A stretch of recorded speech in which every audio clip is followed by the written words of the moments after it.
샘이 넘쳐 흐르고 찾아와 어린 양이 들어오는 그곳. 오늘 우리에게 주신 하나님의 말씀은 에스겔 17장 22절에서 24절과 누가복음 13장 18절에서 19절입니다.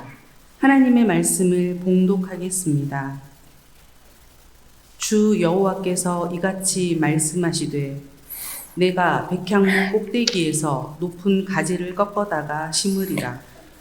내가 그 높은 새 가지 끝에서 연한 가지를 꺾어 높고 우뚝 솟은 산에 심되 이스라엘 높은 산에 심으리니 그 가지가 무성하고 열매를 맺어서 아름다운 백향목이 될 것이요 각종 새가 그 아래에 깃들이며 그 가지 그늘에 살리라.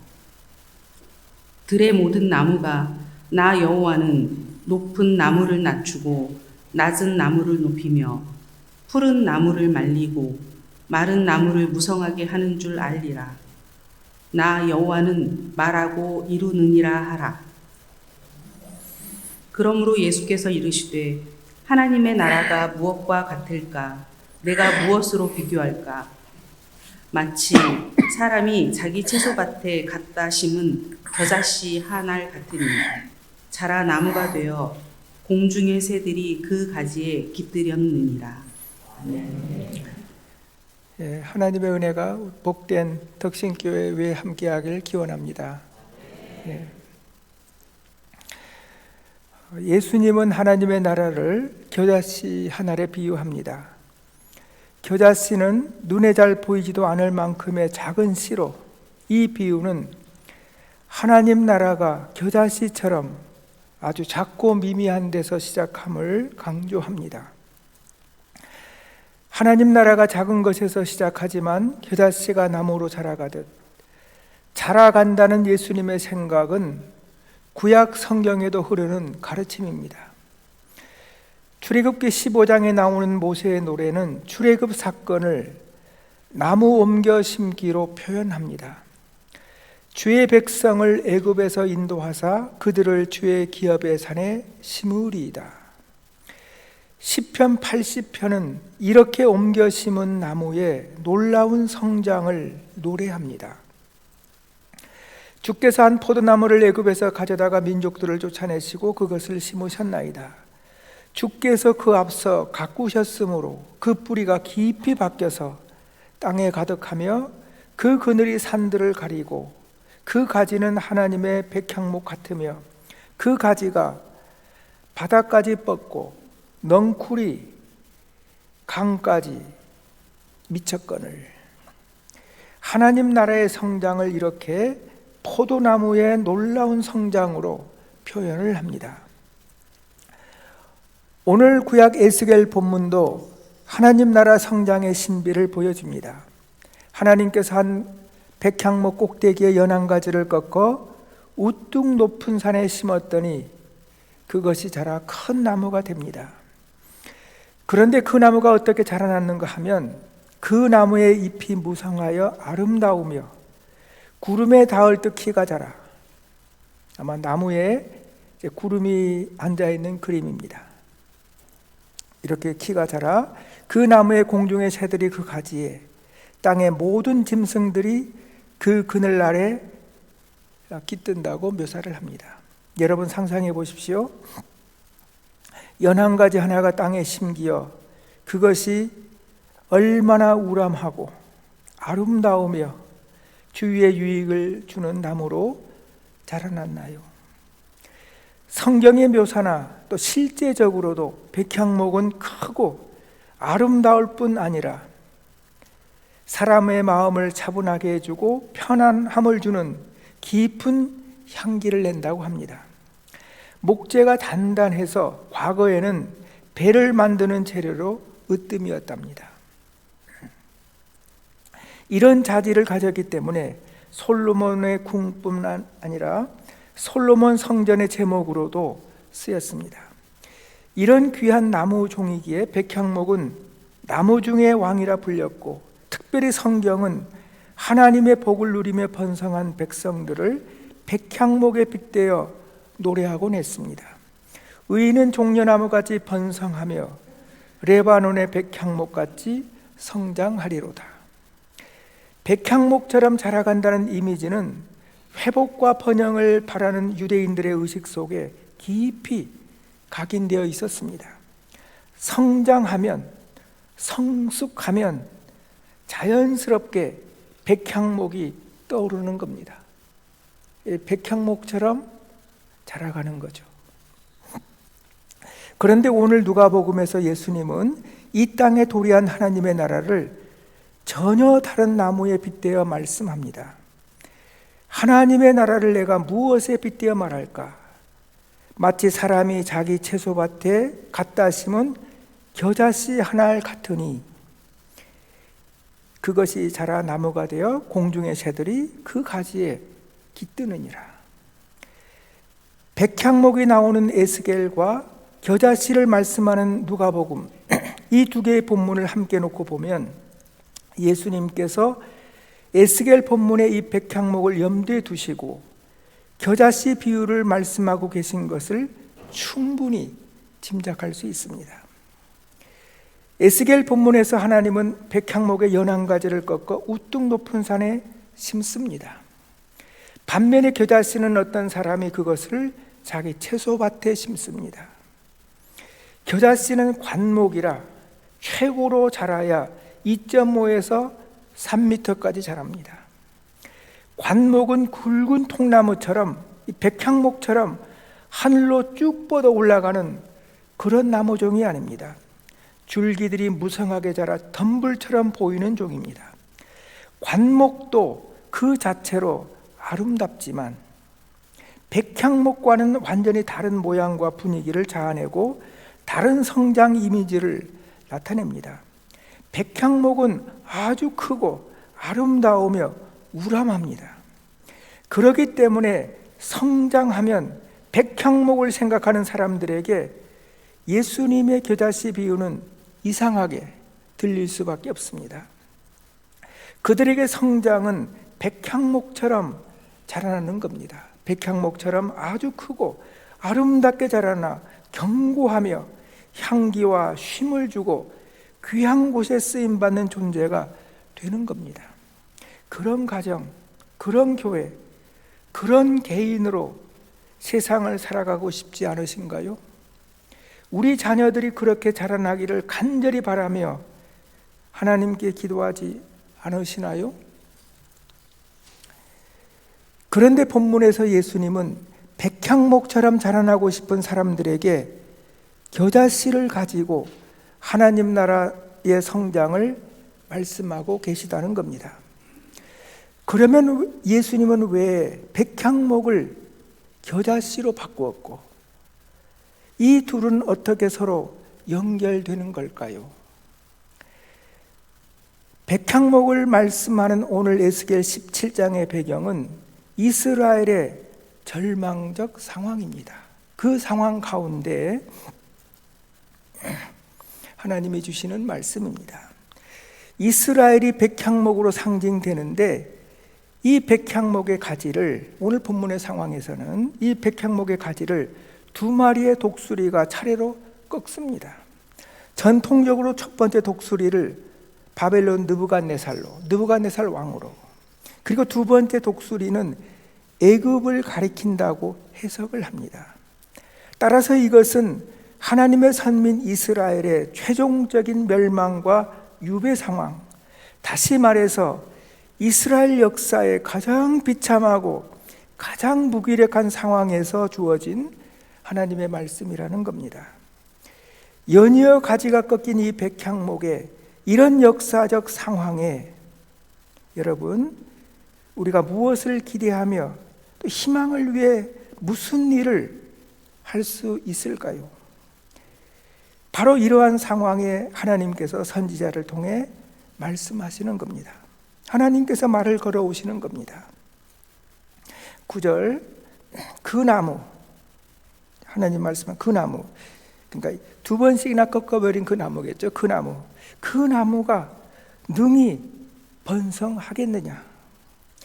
이스라엘 편에서는 연이은 실패와 패망, 유배라는 최악의 상황에서 희망의 마지막 의지마저 완전히 꺾여버린, 그래서 그들로서는 하나님의 이 질문에 도저히 예라고 답할 수 없는 현실, 회복과 번성을 결코 기대할 수 없음이 너무나 명백한 상황 가운데 그들이 처하여 있었지만, 하나님께서 이 질문을 그들에게 던지신 진짜 의도는 어디에 있으셨을까요?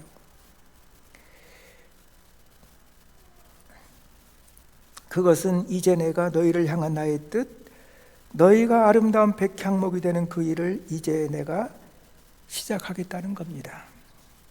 그게 어떻게 가능할까요? 그런 상황에 어떻게 그런 일이 일어날 수 있을까요? 오늘은 3.1절을 기념하는 날인데, 대한민국 만세라고 외치셨던 우리의 선배들은 어떻게 우리 민족의 새로운 미래가 이 땅에 도래할 수 있다고 마음에 믿었을까요?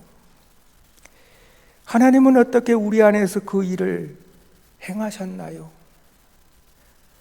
오늘 본문에서도 하나님이 그러한 일을 행하고자 하시는데, 그 일은 오늘 본문 22절에서 백향목 나무 꼭대기 높은 세 가지 끝, 생장점의 끝 지점, 거기에서 또 그것을 통해서 일을 하신다는 겁니다.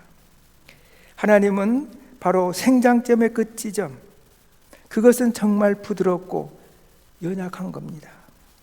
하나님은 바로 겨자씨 같은 그 연한 가지를 통하여 새로운 일을 이루시겠다는 겁니다.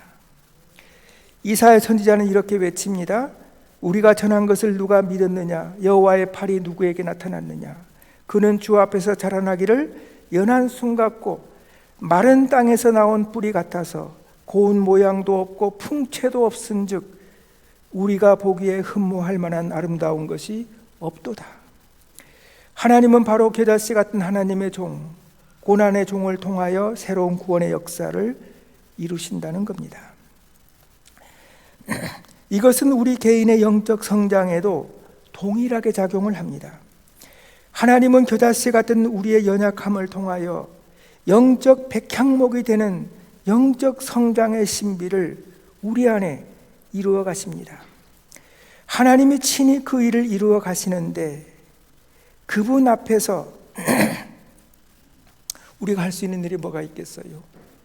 우리는 그렇게 연약한 존재인데 우리가 할 수 있는 일은 사랑이신 하나님이 나와 함께 하심과 그분의 사랑을 우리가 경험하는 겁니다. 내가 그 사랑이 하나님을 체험하고 그분의 사랑을 받는 존재임을 깨달아 겨자씨 같은 미약한 존재인 나를 가장 나 되게 하시는 토기장이신 우리 하나님의 손에 나를 온전히 의탁하는 겁니다.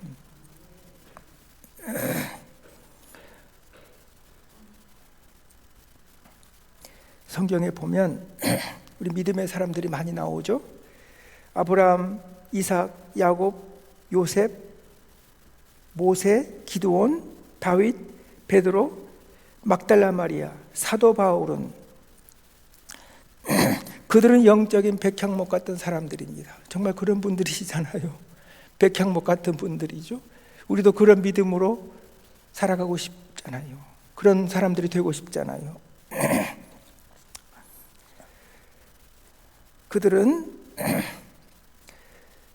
백향목 같은 존재라고 우리가 이야기를 하고 생각을 하지만, 그들은 하나님의 무한한 사랑을 체험하고 그 크신 사랑 안에서 자신들의 연약함을 발견하여 진정한 자기 자신의 뿌리를 둔 믿음의 사람들입니다.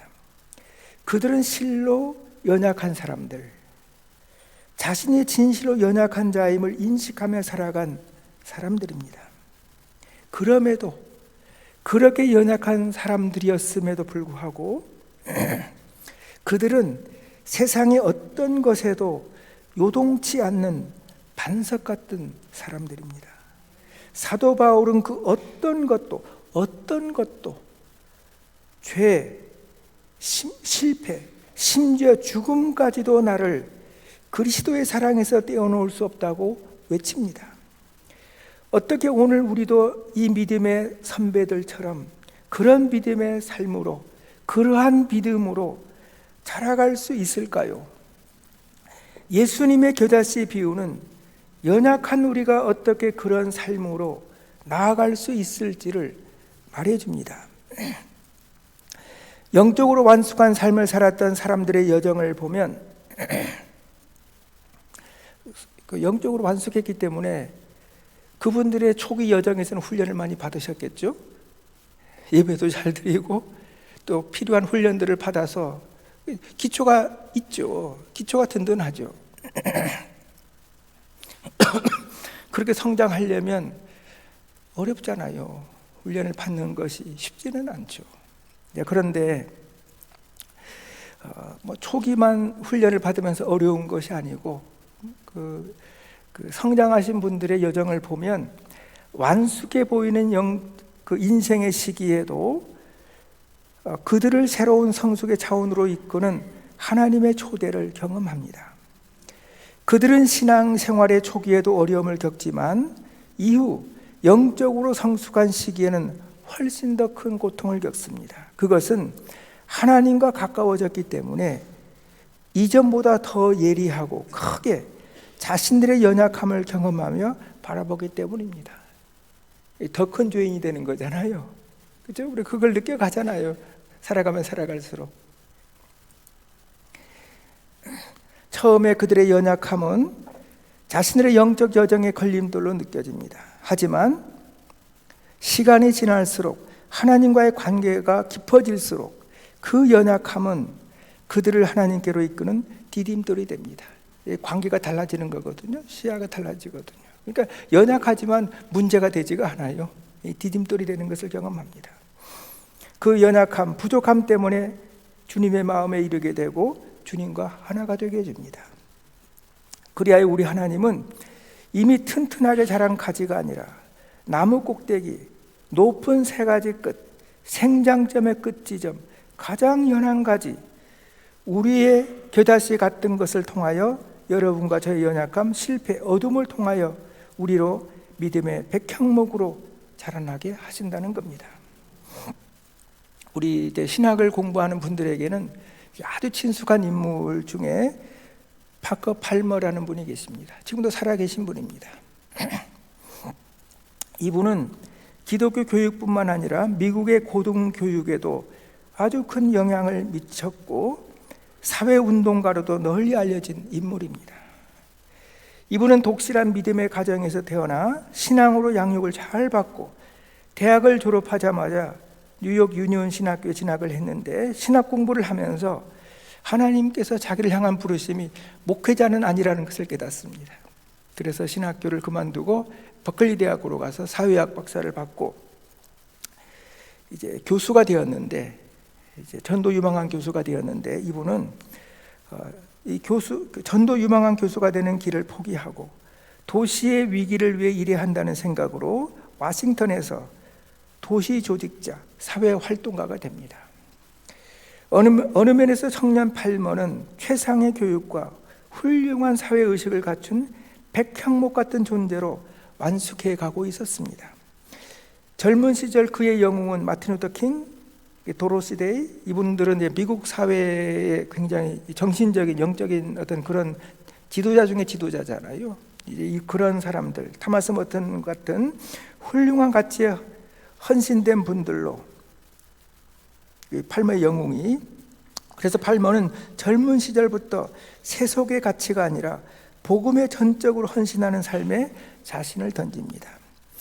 이렇게 훌륭한 의식을 가진 이제 젊은이를 알아본 명문 조지타운 대학교에서 이분에게 공동체 조직자로 일하며 현재 당신이 하는 일을 그대로 하면서 우리 학교 학생들을 당신 그 공동체 프로젝트에 참여시키는 이제 그러한 방식으로 이 팔머에게 종신 교수직을 제안합니다. 그러니까 본인이 하는 그 일을 그대로 하면서 또 교수로 활동을 할 수 있게 된 거죠. 이분에게서 굉장히 좋은 제안이었잖아요. 그래서 그는 몇 년 동안 공동체 조직자와 교수로 일하면서 이분이 탈진을 경험하게 됩니다. 번아웃을 경험하게 됩니다.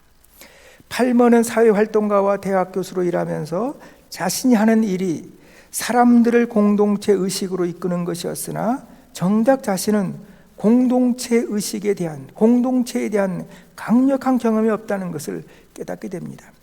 그래서 팔머는 공동체의 이론이 된다는 것이 무엇을 의미하는지를 배울 수 있는 곳을 찾는 가운데 한 공동체를 발견합니다. 그 공동체에 들어가 공동체를 경험하고 그곳에서 필요한 훈련을 받으면 본인의 사역을 위해 더 잘 구비되기 때문에 더 완숙한 백향목 같은 존재가 되어 다시 돌아와 도시로 돌아와 유익한 봉사의 삶을 살 수 있으리라 기대를 하고 휴직을 하고 1년 휴직을 하고 공동체로 펜들힐이라는 퀘이커 공동체로 들어갑니다. 그곳에서 1년을 쉬며 필요한 경험과 훈련을 하면 다시 워싱턴으로 돌아오려고 했던 거죠. 그런데 하나님의 이끄심은 이 팔머의 계획과 생각을 넘어섭니다. 팔머는 그곳에서, 이 공동체에서 지독하게 고통스러운 우울증을 아주 심각하게 경험합니다.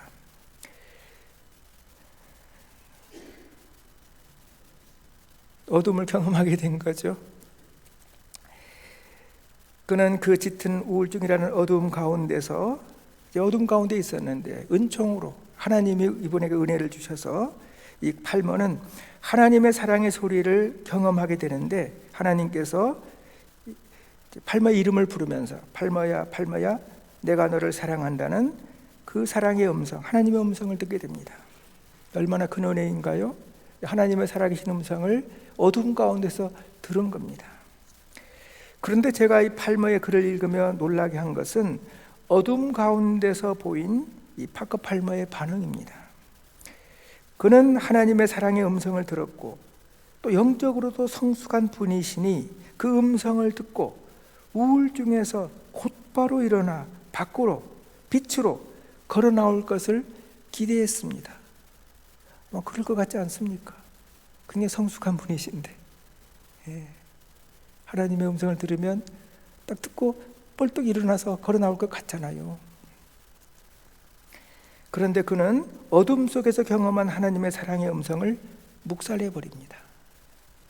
그냥 그 어둠 속에 머물러 있었던 겁니다. 다시 그 말 무슨 말이냐면 나오지 못했다는 거죠. 하나님 사랑의 음성을 듣고도 나오는 분도 계실 수 있겠지만 이분은 못 나온 거예요.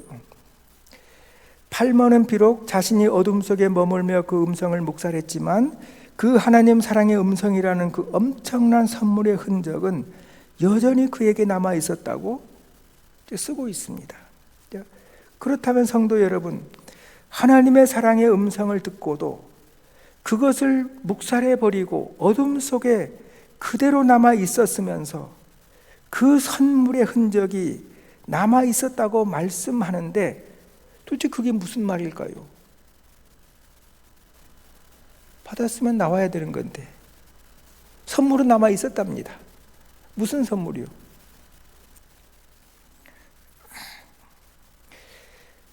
그것은 이분이 말씀하시기를 그것은 하나님께서 자신에게 주신 선물, 하나님이 자신의 이름을 부르며 내가 너를 사랑한다는 그 음성을 듣는 경험을 하고도 그것을 묵살하고 어둠에서 일어서지 못할 만큼 자신이 아프다는 것을 제대로 깨닫게 되었다는 겁니다. 자기를 알게 되었다는 거예요. 내가 진정으로 아프다는 것을 인식하고 그것을 받아들일 수 있게 된 겁니다. 팔머는 이러한 자신을 보면서 걸어 나오지 못하는 자신을 보면서 내가 아프구나. 나는 정말 아픈 사람이구나. 나는 정말 하나님의 은혜가 필요한 사람이라는 것을 철저하게 뼈저리게 깨닫게 된 겁니다. 자신의 문제가 해결되지 않았기 때문에 우울증이 다시 찾아옵니다. 우울증의 깊은 어둠 속에 머물러 있던 팔머는 다시 하나님의 은총을 경험하게 되는데 그것은 자신이 앞으로 어떤 영적 여정을 걸어가야 하는지를 선명하게 깨닫게 된 겁니다. 그것은 내가 높은 곳에 올라가 하나님을 만나는 것도 소중하지만 지금 나에게 더 필요한 것은 나의 어두운 내부를 향해 가면서 나의 어둠을 대면하면서 그곳에 있는 괴물, 진짜 내 모습과 차례차례 만나는 여행이어야 한다는 것을 깨달은 겁니다. 내 연약함, 나의 어둠을 만나는 것이 높은 곳에 올라가는 길임을 온몸으로 깨달아 알게 된 겁니다. 연약한 나를 있는 그대로 직면하는 길이 높은 곳에 올라가는 길임을 알게 된 겁니다.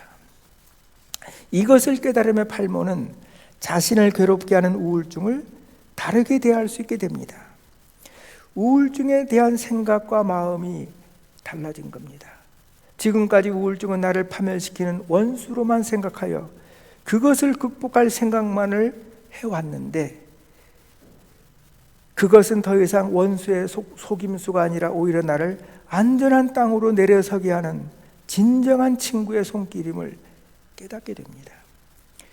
우울증이라는 친구와 함께 자신의 연약함을 바라보는 것을 받아들이자 그 안에서 팔모는 서서히 은총으로 치유되기 시작합니다. 하나님의 이제 손길을, 이분을 고치시고 일어서게 하는 은총을 이분이 경험하기 시작한 거죠. 우리는 흔히 아래로 치닫던 인생이 바닥을 치고 올라가야 우리 인생의 문제들이 완전히 해결되어야 비로소 그것이 은혜임을 자각합니다. 하지만 팔모는 우리 인생의 밑바닥에서도 우리와 함께 하시는 살아계신 우리 하나님의 임재와 그분의 활동하심, 역사하심을 인정할 수 있어야 한다고 조언을 합니다. 그 고통의 순간에도 하나님의 은혜가 있음을 믿고 그곳에 머무르는 동의와 우리가 순종을 해야 한다는 겁니다. 아마 그래서 다윗이 그런 고백을 한 것 같습니다. 내가 사망의 음침한 골짜기로 다닐지라도 해를 두려워하지 않을 것은 주께서 나와 함께 하심이라. 주의 지팡이와 막대기가 나를 안위하시나이다. 성도 여러분, 그러나 우리가 내 인생의 바닥을 칠 때 기꺼이 거기에 머무르려고 할 사람은 거의 없을 겁니다. 그래서 우리에게 신앙 훈련이 필요하고 어머니 같은 교회가 필요합니다. 신앙 훈련, 믿음 훈련. 하나님이 계시다. 예, 믿음 훈련이겠죠. 어머니 같은 교회. 이런 식의 동반해 주는 거죠. 사실은. 예. 오늘 우리가 개원하는 영성센터 이내가 바로 그런 역할을 이제 하는 곳이거든요. 예. 우리가 이 어둠의 시기를 걸어갈 때 이제 동반하면서 그 어려운 여정을 걸어가면서 하나님의 치유가 일어나게 하는 어떤 그런 사역을 이제 하게 될 곳이 우리 이내입니다. 여러분 기도해 주시고요. 또 그 사역을 통해서 하나님의 거룩한 치유가 이곳에서 일어날 수 있으면 좋겠습니다. 예. 그러니까 이제 이러한 훈련들의 중심은 우리가 어떤 삶을 살아가더라도 나의 삶의 현실을 믿음으로 살아가겠다는 자세, 야곱이나 바울처럼 자신의 연약함을 붙들고 씨름하며 살아가겠다는 마음의 자세입니다. 우리가 나의 문제의 복판으로 내려가서 나의 연약함을 대면하며 거기에 머무는 것에 대한 내적 저항을 극복하지 못한다면 그건 어려운 거기 때문에 머물고 싶지 않죠. 빨리 나오기를 원하고 극복하지 못한다면, 저항을 극복하지 못한다면 그것은 은혜의 반쪽만을 경험하는 것. 어쩌면 우리는 그 이상의 것, 내 인생의 중심이 아니라 가장자리에서 볼 수 있는 것을 놓치며 살아가게 된다는 겁니다. 사람으로 오신 우리 예수님이 가신 길은 바로 그 낮아짐의 길입니다. 그 낮아짐이 하나님 나라의 길이고 우리에게 영생을 가져다주는 생명의 길입니다. 팔모는 자신의 경험을 통하여 우리에게 이렇게 말합니다. 하나님에게 이르는 길은 위로 올라가는 게 아니라 아래로 내려가는 길임을 이해하기 전까지 나는 땅 아래에 머물러 있어야만 했습니다. 우울증이 나를 그 자리로 데려갔습니다. 그는 어둠에 머물러 자신의 진정으로 깨진 존재, 겨자씨 같은 연약한 존재라는 것을 철저히 경험하며 그것을 인정하게 이릅니다. 그리고 자신의 뿌리에 연약한 자신을 둡니다. 그리고 여전히 들려오는 하나님의 사랑의 소리를 듣고 자신이 그 사랑 안에 있는 존재임을 받아들이며 그분께 깊게 뿌리를 두게 됩니다. 깨어졌지만 열린 존재, 깨어져 부서질 때 수리탄의 파편처럼 퍼지며 나와 주위를 어렵게만 하는 것이 아니라 더 큰 사랑의 능력으로 부서지는 것을 경험하게 된 겁니다. 젊어서 팔마가 영웅적 헌신과 영적 백향목이 되어 다른 사람들에게 좋은 본보기로 도움을 주었다면 이것도 좋은 거죠. 어둠을 겪고 자신이 어떤 존재인지를 깨달은 후에는 자신의 이야기를 나누어 줄 수 있게 됩니다. 그 이야기를 듣는 사람들도 자신들이 아무리 부족해도 실족하지 않고 자신의 어둠을 붙들고 씨름할 수 있게 됩니다. 팔머는 워낙 이분이 이제 훌륭하시고 이제 사람들에게 도움을 주는 이제 지도자이시기 때문에 자꾸 이분에게 그런 질문을 합니다. 당신이 한 일 중에 가장 큰 기여가 뭐라고 생각하십니까? 이런 물음에 답하시기를 사람들이 나에게서 가장 크게 도움을 얻었다고 말하는 것은 나의 어두운 시기의 이야기를 나누어 준 것이라고 사람들이 답을 한답니다. 그는 자신의 강함이 아니라 자신의 연약함을 통해 사역하는 사역자가 된 겁니다. 우리는 우리의 강함, 장점만을 가지고 사역하는 것이 아닙니다. 우리는 우리의 연약함을 통해 사역합니다. 그러기에 겨자씨는, 오늘 주님이 말씀하시는 겨자씨는 바로 우리의 성장이 입체적이라는 것을 말씀해 줍니다. 주님은 우리 삶의 모든 것을 통하여 우리를 백향목 같은 존재로 자라나게 하신다는 겁니다.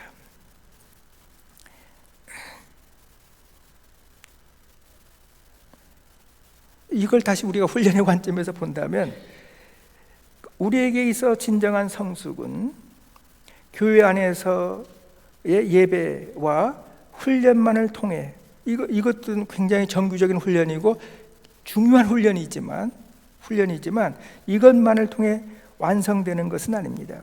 주님의 제자들은 3년 동안 예수님에게 집중 훈련을 받았지만 십자가 앞에서 무너집니다. 예수님께서 직접 베푸신 훈련인데 얼마나 훌륭하고 좋은 훈련이었겠습니까? 그런데 무너집니다. 그런데 그들의 무너짐은 아픔이었지만 그들의 무너짐의 경험은 놀랍게 그들의 성장에 기여를 합니다. 그들은 부활의 주님을 만나 그들의 삶이 회복되고 사도로 세움을 받아 이루어진 사역의 삶 속에서도 그들은 또 계속해서 넘어지기도 하죠. 그들은 계속 그들이 경험하는 그 시련과 어려움들을 통해 그들은 더욱 견고하게 세워져 갑니다.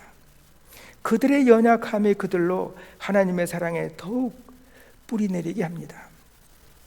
하나님께서는 오늘 우리에게도 동일한 방법으로 우리를 아브라함처럼, 모세처럼, 베드로와 바울처럼 태산 같은 믿음의 사람으로 자라나게 하십니다. 어떻게 그런 일이 가능할까요? 우리는 살면서 하나님이 대체 어디 계신지를 모르고 때로 무엇에 걸려 넘어지고 믿음이 흔들리고 인생의 길은 잘 보이지 않고 성공이나 실패, 성취보다 실패, 강함보다 연약함을 경험하곤 합니다. 때로 길이 보이지 않고 무언가 해보려고 해도 능력도 부족하고 새로운 일을 한다는 것은 감당하기 어려워 보이고 밤낮으로 노력을 하는데 발전이나 성취도 없고 심지어 희망이 잘 보이지 않는 순간들도 있으실 겁니다. 가정 문제, 건강 문제, 사업이나 직장의 문제로 어려움을 겪기도 하고 인간관계에서도 어려움을 겪습니다. 더 큰 고민은 아무리 좀 해결해 보려고 해도 아무 해답이 없어 보이는 겁니다. 무한한 희망을 가지고 쉼없이 노력하며 인생길을 달려왔는데 세월이 흐르고 나이가 들며 평생 수고했지만 얻은 게 없는 것 같아 보이고 어느 날 문득 이게 내 삶의 전부인가 하는 생각이 들기도 합니다. 우리 모두 비슷한 인생을 살아가는 것 같지만 성도님 한 분 한 분 가정마다 남에게 말 못할 인생의 고민들을 안고 아마 살아가기도 할 겁니다. 겨자씨 비유는, 오늘 주님 말씀하는 겨자씨 비유는 바로 우리가 경험하는 이런 어려움과 연약함, 실패와 아픔, 나락에 떨어지는 것과도 같은 어둠의 경험들이 우리를 새로운 성장, 우리를 온전함으로 나아가게 하는 하나님의 초대가 됨을 말씀해 줍니다. 바로 그런 것을 통해 우리로 백향목 같은 존재로 자라가게 하신다는 겁니다. 우리가 해야 할 일은 우리가 경험하는 이러한 어려움들을 외면하지 않고 또 외면하지 말고 그것들을 붙들고 하나님을 향해 앉는 겁니다. 성도 여러분, 우리가 삶에서 나의 참된 실상, 연약함을 보며 씨름하는 가운데 하나님의 은총으로 겨자씨와 같은 나의 연약함을 경험하며 그것을 받아들이고 진정한 내 자신에게 뿌리를 두게 될 때 우리는 비로소 내 존재가 하나님 안에 온전히 뿌리 내릴 수 있게 됩니다. 그럴 때 우리는 나만이 아니라 이 땅의 모든 사람이 겨자씨 같으며 겨자씨 같은 주님이 연약한 우리 가운데 사랑으로 오셨음을 경험하게 됩니다. 그래서 주님과 진정한 의미에서 주님과 하나가 될 수 있는 거죠.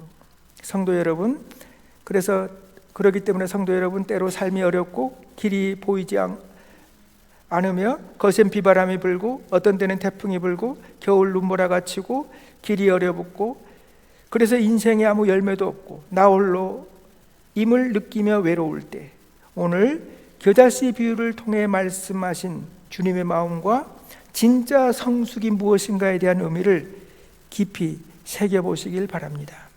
나의 연약함과 어둠의 시련은 결코 나를 무너지게 하는 것이 아니라 나의 부서짐을 통해 오히려 그것이 나로 살아계신 하나님께 뿌리를 내리고 진짜로 나답게 되도록 우리를 초대하는 주님의 손길임을 기억하며 은혜의 자리로 나아가실 수 있길 바랍니다. 그럴 때 우리는 백향목만이 아니라 겨자씨로도 성장을 볼 수 있게 될 겁니다. 그때 우리는 육화하시어 나와 하나 되신 주님, 사람으로 오신 주님, 십자가의 주님, 부활의 주님이 언제나 나와 함께 하심을 경험하게 될 겁니다. 복된 성도 여러분, 덕신교회 성도 여러분, 저는 덕신교회가 우리 귀한 종과 함께 더욱 아름다운 백향목 같은 교회로 굳건히 세워져 가길 바랍니다. 덕신교회 모든 가정과 성도님들께서도 교회를 통해 주시는 하나님의 은혜를 체험하며 백향목 같은 성도들로 굳건히 세워져 가길 바랍니다. 겨자씨 같은 작고 미미한 존재이나 여전히 사랑받는 존재임을 깨달으며 끊임없는 우리 주님의 이야기로 넘쳐나는 교회, 은혜로 넘쳐나는 교회, 복된 교회 안에서 온 성도가 함께 주님을 향해 걸어가며 더욱 사랑 안에서 견고해져가는 덕신교회와 덕신교회 복된 성도님들이 되시기를 바랍니다. 기도하겠습니다.